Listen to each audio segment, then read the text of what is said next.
Hello, everyone, and welcome to the Beacon of Light podcast this evening. We are so excited to have you here tonight, and we have Chris Borja. And let me tell you, he just launched a brand new book, and this is really exciting, and we're going to talk all about it this evening. But before we start talking to him, we are going to jump into this. I'm April Tribe Juke. Welcome to the Beacon of Light podcast. I believe we are all made with light, and light is hope. This podcast brings authors who write stories of hope to all of you. Your journey to be inspired and amplified by these stories starts now. Hello, and we are back. So, Chris, tell us a little bit about yourself, and then let's dive into this book. Yep, absolutely. A former shy introvert, and now I'm an author, speaker, and coach consultant around the topic of business networking. So it's kind of ironic that somebody who's very quiet, shy, and introverted is now in this field. I host and run events, teach people how to become better networkers as a career now. So originally from Southern California, lived in Las Vegas several years, and now live in Columbus, Ohio with my wife and grown kids. Awesome, amazing. Sorry, I know it takes a little delay on all the sign language, but it's an exciting time for you. So, wow, really changed things up. Did you ever think that somebody like yourself, shy and not really willing to go outside of yourself, would become what you are doing now? The answer to that is yes and no, because at the time I never thought I would be doing this. I never planned on doing this. However, even in my days when I was very quiet and was nervous, even speaking in front of 3 people, I would still have visions of speaking in front of thousands of people. So I feel like, God had a bigger plan for me, and it was time to stop playing small. So there's a big transition that happened, but it took about 37 years before I answered that call. I love it. It takes time, right? It takes time to really reach out and to grab onto this. Now, what happened when you actually followed through on what God said? Hey, bigger plans, got some skills there. You might not, feel them or see them now, but they're going to be blooming out. So what did you think about everything that's happening now? Well, at first I just didn't want to be afraid and petrified, because I would literally almost pass out if I was speaking in front of a group. If I was standing in front of people, I didn't want to be the center of attention. I would get nervous. I had a lot of self-consciousness. I was worried about what other people would think of me. So it went all the way back to my childhood and school. I wouldn't raise my hand even if I knew the right answer in class, because I was worried about, what if I got it wrong? What if people thought I was stupid? And even if I knew it. And it carried through all the way into my adult life, to where I continued to play small and hide and avoid. And oftentimes we end up doing that. We avoid situations that we're uncomfortable with, but oftentimes we're called to so much more. So for me, it was realizing that I was playing small, and it was small steps. It started with making a decision that I wouldn't do that anymore. And that was one of the biggest challenges, was to stop hiding and stop saying no to opportunities, and avoiding all the situations that would actually lead me to success and lead me to making a greater impact. So it was really a decision that I made at 37 years old to stop doing that. And the way it manifested itself was in opportunities to speak and to be in front of different groups and organizations. And I remember one situation, I was the assistant coach. I was talked into becoming the assistant coach of my son's 5th grade basketball team at a church league called Upward Basketball. And they said, well, don't worry about it. You just have to assist and help keep the kids in line and all that kind of stuff. And at the time, I didn't even know how to do that. So these are 5th grade boys, and I couldn't even tell them to lie. I couldn't even talk to the whole team at once to share how crazy this was. So I would go to each boy, I was like, oh, Derek, stand here. Okay, Sam, stand behind Derek. Okay, Noah, you can stand behind Sam. And I would line them up for layups or whatever their warm-up routine was. I couldn't even yell at them at the time, like, all right, guys, round up. Come on, we're gonna warm up. Let's get ready for practice. Okay, let's loosen up. I couldn't even round everybody up because I was so I just didn't have the voice or the ability to do that. And so that's just an example. But in that league, most of the coaches there were used to doing a halftime devotional where they would speak in front of the parents and share a Bible scripture or some kind of lesson for the day while the kids went back into their locker room. And for most of the coaches and the leaders in this organization, they're used to speaking in front of people. However, I was not comfortable in doing that. So they were going around, they said, oh, I can't do it. I can't do it. You know, they couldn't do it for whatever reason. They said, oh, Chris can go up and do the halftime devotional. And normally I would have found a way to get out of that situation, but that was the beginning of not saying no and just starting to say yes. I said, yeah, I'll go ahead and do it. And I got so nervous, I had to go into the bathroom, look at myself in the mirror and kind of, psych myself out like, yo, you can do this. You're going to do fine. You can do this. And then I went out there and I did the devotional. My voice did indeed crack. It actually did shake and crack in the middle of me speaking, but I survived. I said, you know what? I made it. I did it. And I was proud of myself because I actually went there and did it. So that was the beginning of how it starts. It's not like I just ended up here and it just kind of progressed from there. I love the story of just starting where you can. And I'm sure half of yourself was like, what are you doing? This is crazy. No way. On the other half's like, keep going, keep going. And it's the basketball team. They know you, they support you. It's fine. No big 1,000 group strangers. And communicating, and I'm sure you had many times a lot of good models, right? Show you what to do. You had it all there.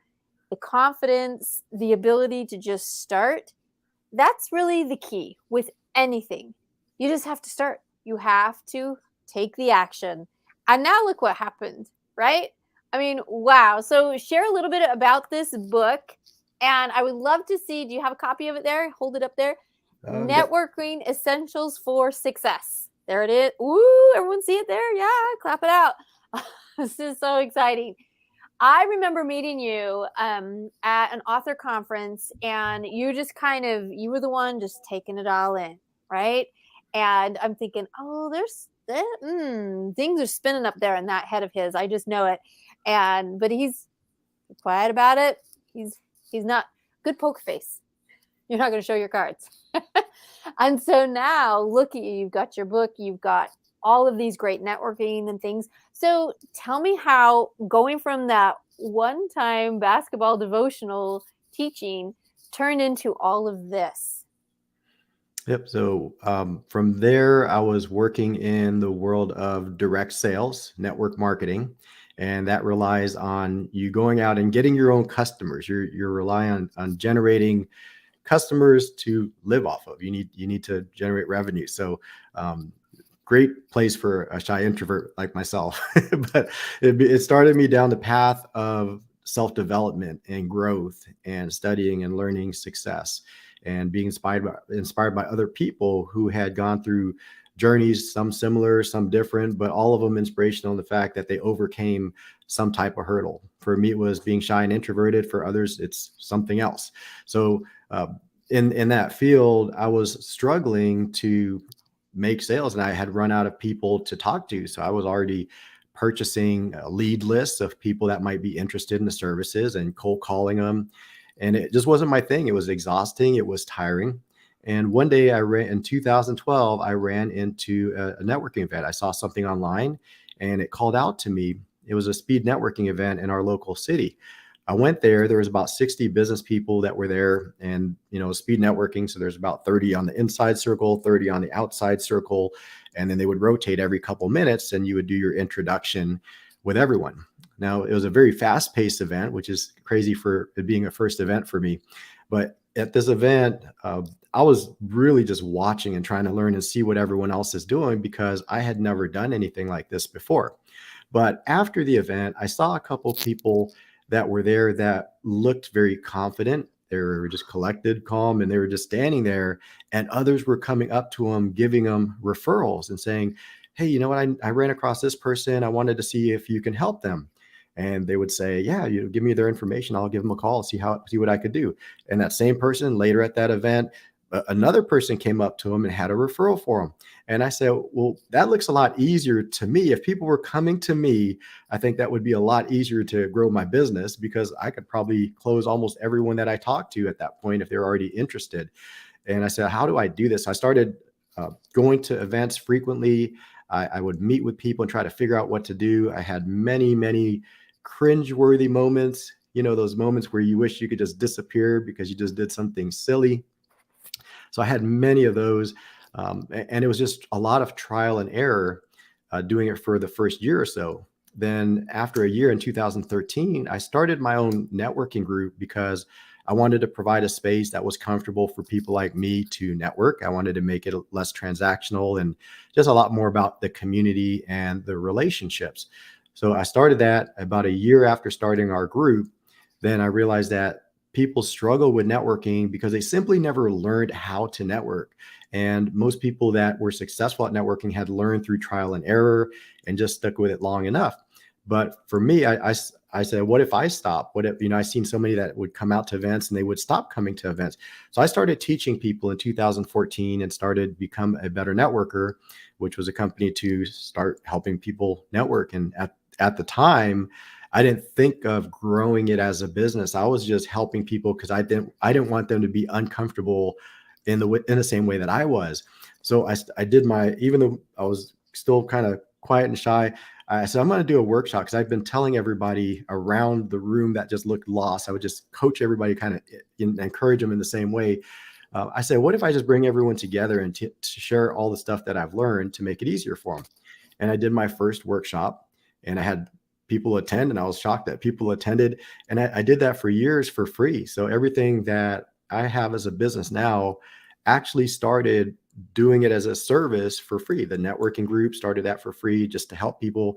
That turned into a business. The Become Better Networker turned into a business helping people learn how to network. And so that was the starting point through it. And of course, we just continue to grow and expand from there. 2018, I turned networking into my full-time brand and business because I just saw such a huge need in it. I think we met April probably around that time, maybe 2017-ish or so, 2018 maybe. I'm not sure, somewhere in that area.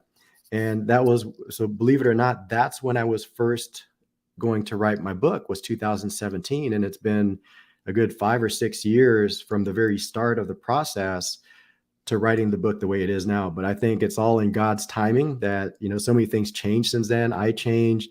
The whole framework of which I teach people has changed. The marketplace that we're in right now, post-pandemic, has changed.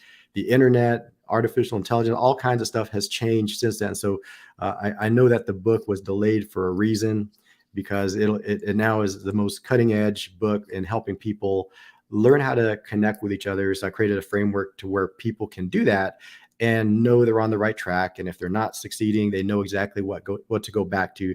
So basically creating a predictable pattern, a predictable framework for success for people that want to grow without chasing clients or prospects, and want to do it in a lot more relational way.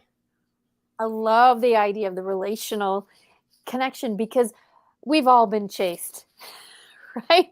We've all been hounded down and chased by something, and it's not comfortable, and it's not really what you were looking for. And then the convincing speech that tries to come at you again and again and again. I'm personally, I'm just not a very good consumer. I know what I want, so then I go out and find what I need or who I need to connect to. I'm not just the one, oh, look at this. Oh, look at that. Now other people are, and that's fine. But for me, I have to have a challenge or a problem that I need to go and find the solution for. So I will kind of narrow down who is that person to help me. I'm going to go and get that help like that. So instead of being chased by someone else, I really enjoy the opportunity to go out and then to make that connection. And like you have, I know, learned throughout all of these years, starting in 2012, you said, right? This all over all that time, the connections are what make everything happen. Oh, hey, I know so and so. Hey, yeah, that reminds me of a, and boom, there you go. So share a little bit about this book. You said it was cutting edge. So share maybe one or two tidbits. Don't spill the whole beans. We want to get people to go out there and grab this book because I know it's just in its launch era right now. It's 2 weeks old, 1 week old. How old is this Yep. book? It's going on 2 weeks tomorrow. 2 weeks Two old weeks tomorrow. tomorrow. Okay. Oh, it's just a baby. Come on, you guys. Yeah. It's just a baby. But there's going to be amazing information within this. So back to the networking. Tell us one or two like little hooks that we will want to grab this book and why. Yeah. So the really what it is a framework, and I call it this. It's a 7-step journey to accomplish your goals through authentic relationships and through connected communities. And one thing I just want to share is for most of the people out there that are in business or sales, entrepreneurship, they understand that prospecting is part of their business. It's a critical part of their business. However, most people aren't taught how to actually network. They understand how to prospect. So prospecting is going out into the marketplace and talking to a lot of people and quickly sifting and sorting to see if they would be good potential candidates or clients for their organization or for their company. So what happens is that as you're talking to each person, it's what you have as it's what's called the traditional funnel, right? It's like the funnel from the top down. Talk to 100 people, and then it narrows down to maybe 20 people will actually go to your appointment, and 10 people you can follow up with, and 5 people will get to the final stages, and 1 or 2 maybe will sign up if you're lucky. And the challenge with that is that for most people, they're going to run out of contacts. And if they're going to constantly go through people in their local city, then there's not a lot of reason for people to stay in touch with them if all they did was prospect them to qualify them to see if they qualify for their products or services. What networking is different. The way networking works versus traditional prospecting is networking is more like a reverse funnel. So for example, April and I met several years ago. And because we met and built a relationship, we're able to stay in touch. But now if April needs to reach anybody because of our connection, so say through me, now she has access to all of my connections and vice versa.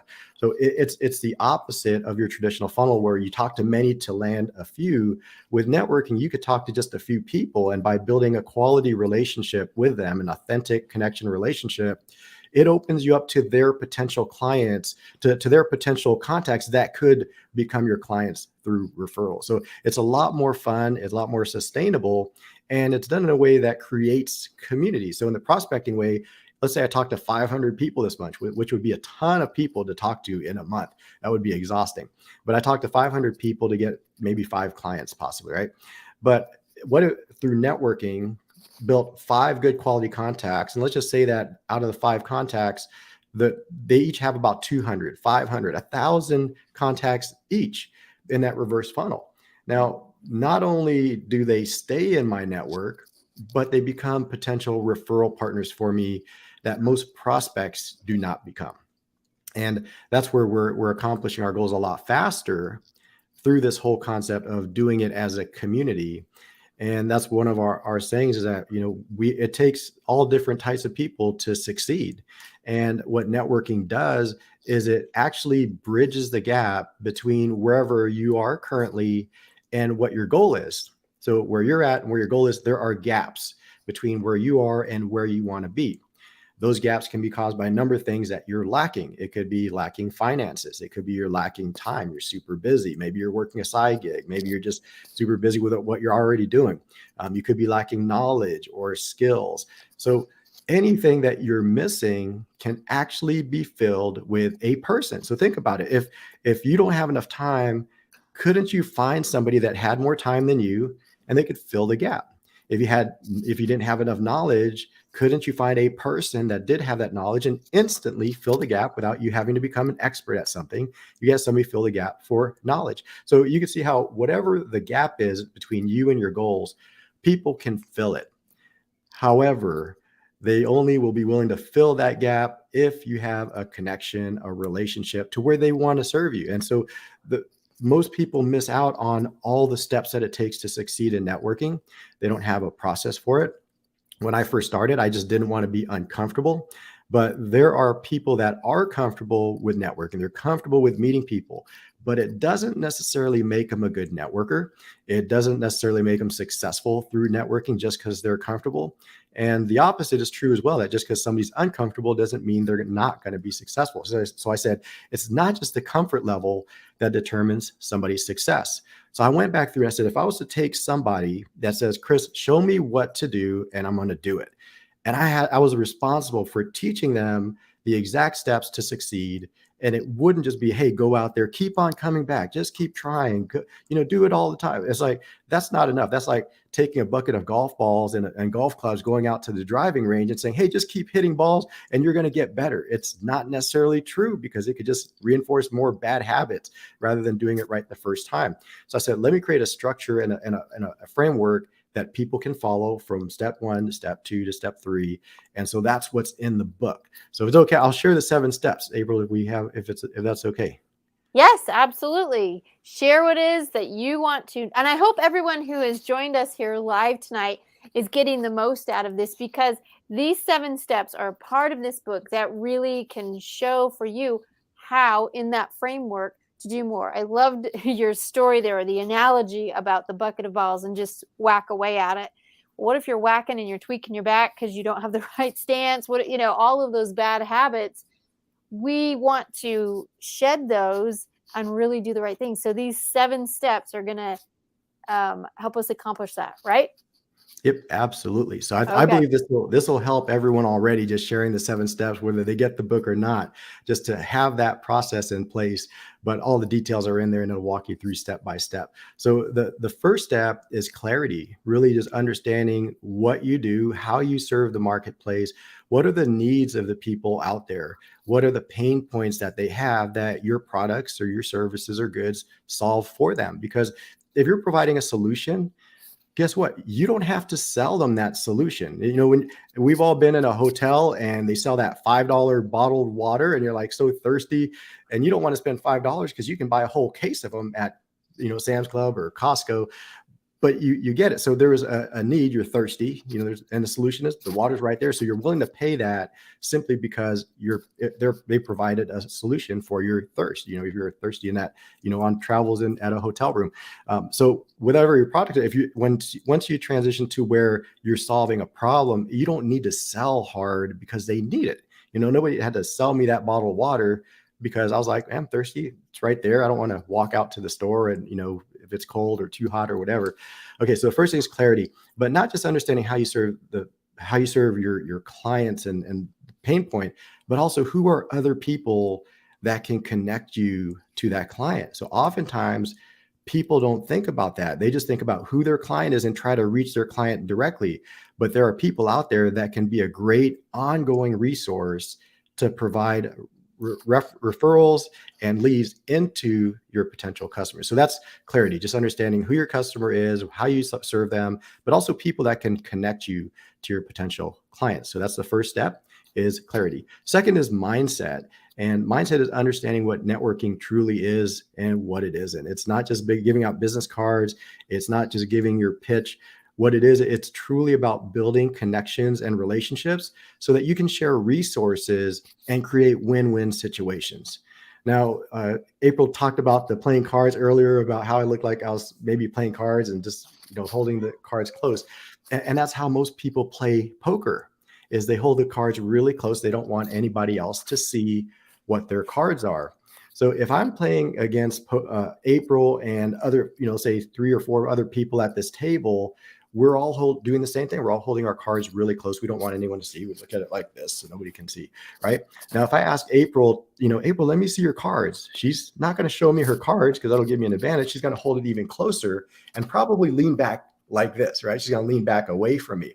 So how do I get people to lean in? And you think about it in sales, oftentimes people are leaning back as soon as they feel a pitch coming, right? But what if I turn my cards around like this and I showed them to April and I said, hey, April, do you need any of these cards? She's probably going to be more like leaning in like this. and looking and seeing which cards I'm showing her. So I'm serving first, I'm offering first. Now that gets April leaning in. She looks at my cards, she picks the 2 and the 3, and I don't know why she wants the 2 and the 3. It's the lowest cards in the whole deck. But I didn't realize that she already has a 4, 5, and a 6. So getting my 2 and 3 plus her 4, 5, 6, now she has a straight. She improved her hand. She has a straight now.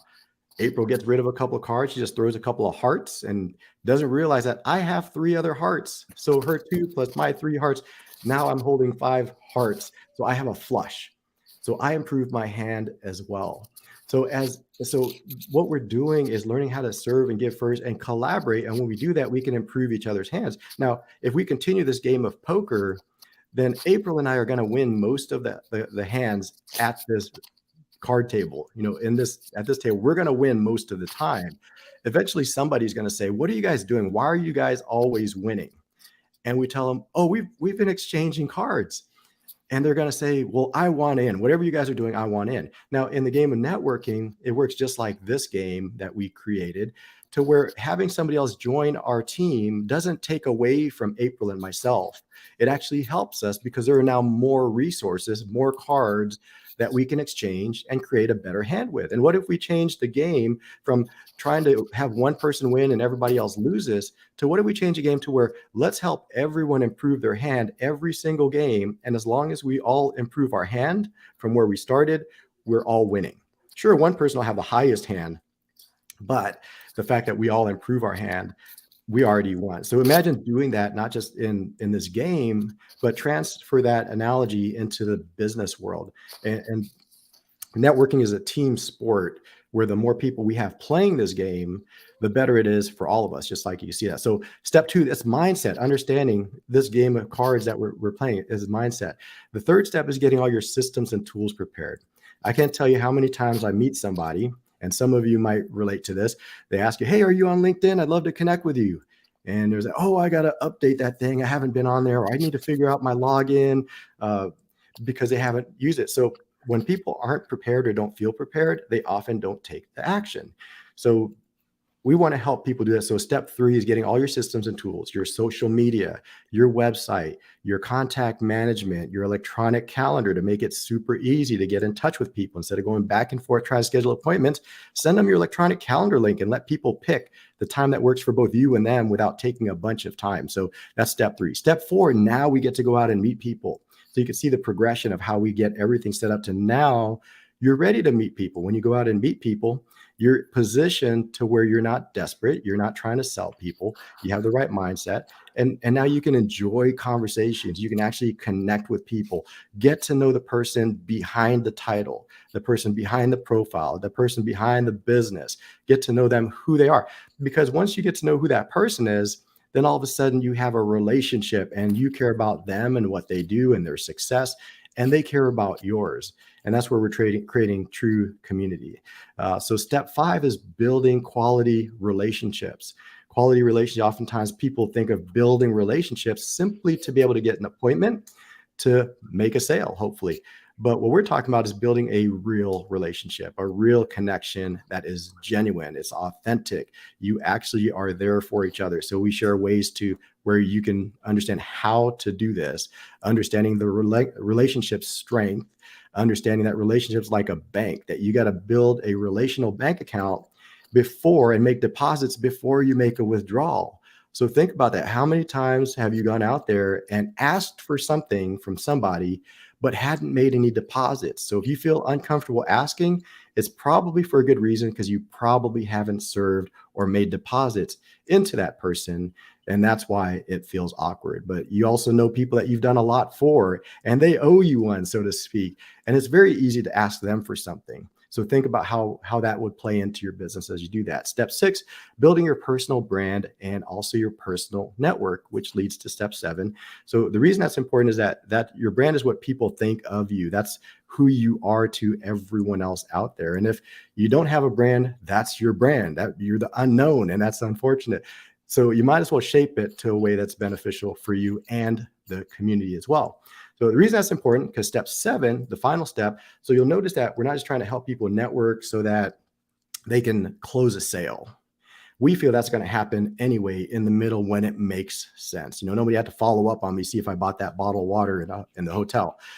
I just did it, right? So step 7 is creating winning collaborations and partnerships. These are relationships that are sustainable, people that give you an ongoing source of leads and referrals because it makes sense for them, for you, for the people they're referring to you. You create bigger opportunities, but they're not going to do it with you if you don't look ready. If you don't feel ready, you probably won't even approach the person, or you probably won't do a good job. Or maybe you did do a good job, but they look back and they look at your social media, or they look at your social proof and you don't have any, to where you don't look like somebody they can partner with. So think about this. If a friend asks you to borrow your car and they either don't have a car or their car is an absolute beater, they don't take care of it, you're going to be real hesitant to turn those keys over. However, if your friend has the same exact car, well kept, or maybe even a nicer car than you, then you're less hesitant. You're more likely to hand the keys over to them.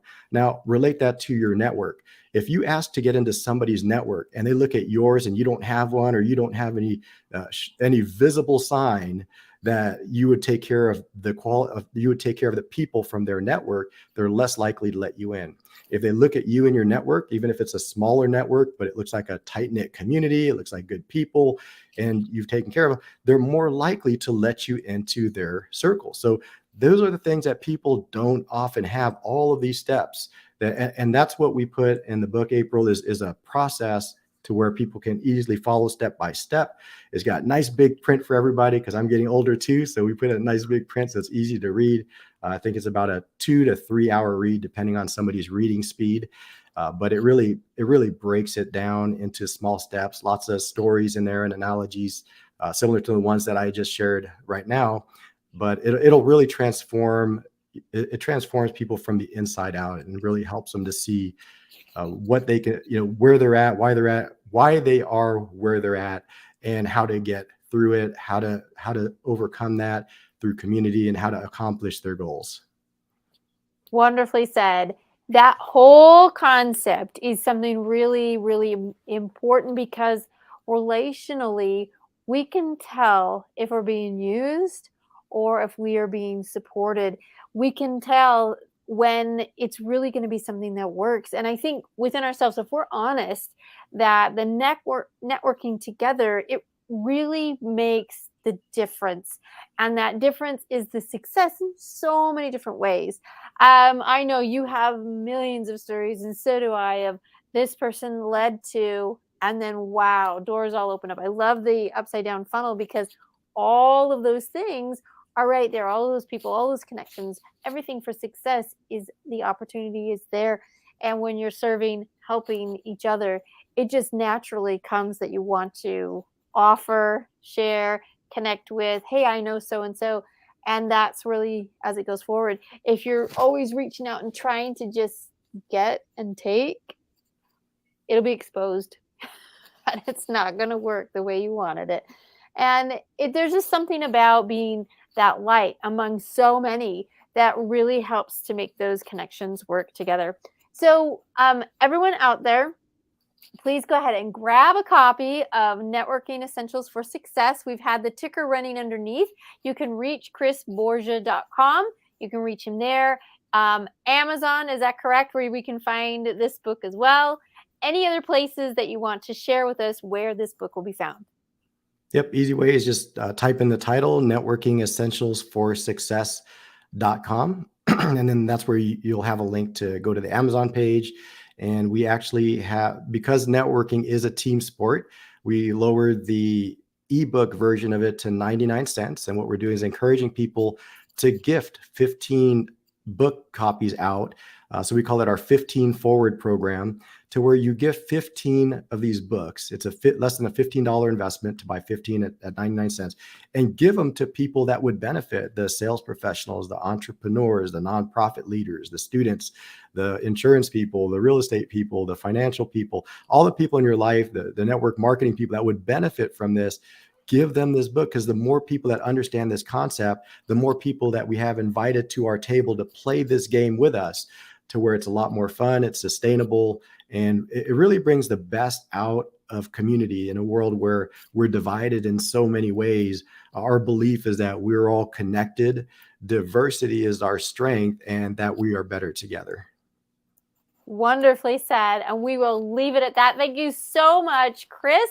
Again, connect with him. You see it running on the ticker underneath.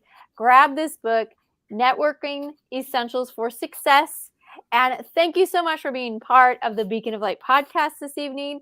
And I can't wait to hear about more success that you're having. So connect with him, get that book, and make the difference within your own business. Thank you, everybody. We'll see you soon. Goodbye, everyone.